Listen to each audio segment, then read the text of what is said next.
मदनपुर नाम के एक शहर में राजा समन का राज हुआ करता था। वो हमेशा अपनी प्रजा के हित में कार्य किया करते थे। वहां की प्रजा बहुत खुश रहती थी। एक दिन गिद्ध आकाश में भूतिया पेड़ के बीज लेकर उड़ रहा था।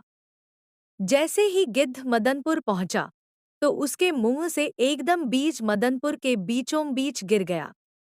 बीज भूतिया था, इसलिए अगले ही दिन वो पौधा बन गया।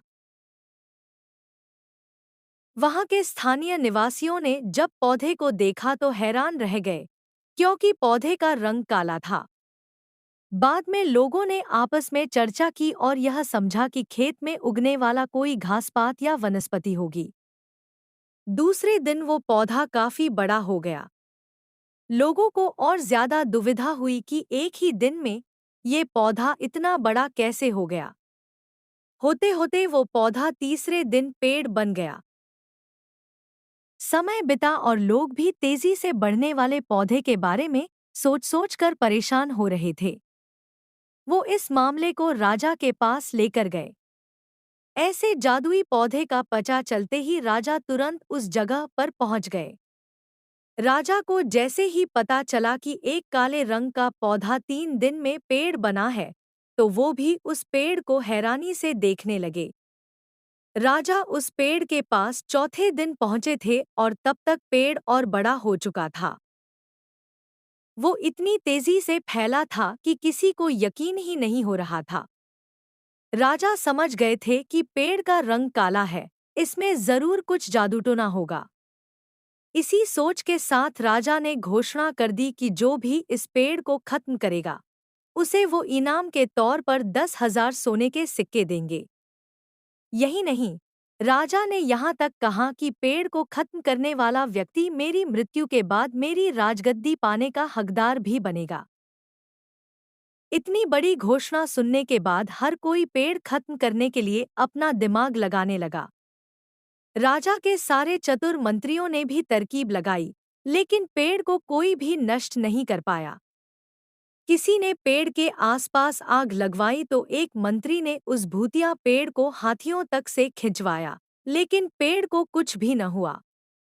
अब लोगों के मन में डर बैठ गया और उन्हें लगा कि पक्का यह ऐसा वैसा नहीं, बल्कि भूतिया पेड़ है। तभी उस गांव के एक समझदार व्यक्ति को राजा की घोषणा का पता लगा। जानकारी मिलते ही वह अपने गुरु के पास भूतिया पेड़ से जुड़े रहस्य को जानने के लिए पहुंच गया।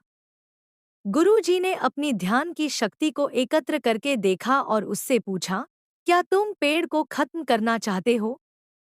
समझदार व्यक्ति ने जवाब दिया, हाँ गुरुजी। सब उससे परेशान हैं। गुरुजी ने बताया कि उसे खत्म करने का एक ही तरीका है। इसके लिए तुम्हें उस पेड़ के आसपास नमक डालना होगा। इस तरकीब के बारे में जानते ही वो व्यक्ति तेजी से राजा के पास गया और कहा कि इस पेड़ के आसपास आपको नमक डलवाना होगा। ऐसा करने पर ही यह पेड़ खत्म होगा। राजा ने अपने सैनिकों को ठीक ऐसा ही करने को कहा। सैनिकों ने मिलकर पेड़ के चारों ओर खूब सारा नमक डाल दिया।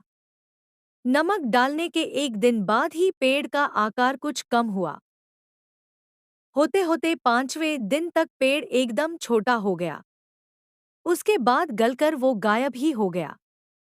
उस व्यक्ति की तरकीब काम कर गई और राजा ने खुश होकर उसे इनाम की 10,000 सोने की सिक्के पहले दी। उसके बाद एक पत्र दिया जिसमें लिखा था कि वो राजा के मरने के बाद उनकी गद्दी को संभालेगा। वो समझदार व्यक्ति खुश होकर अपने घर चला गया। कहानी से सीख, ऐसी कोई मुसीबत नहीं होती जिसका समाधान न किया जा सके, जरूरत है तो बस धैर्य और समझदारी की। कहानी पूरा सुनने के लिए बहुत बहुत धन्यवाद। आपको यह कहानी कैसी लगी जरूर बताइएगा। और हाँ, अगर अच्छी लगी तो लाइक शेयर और सब्सक्राइब जरूर कीजिएगा।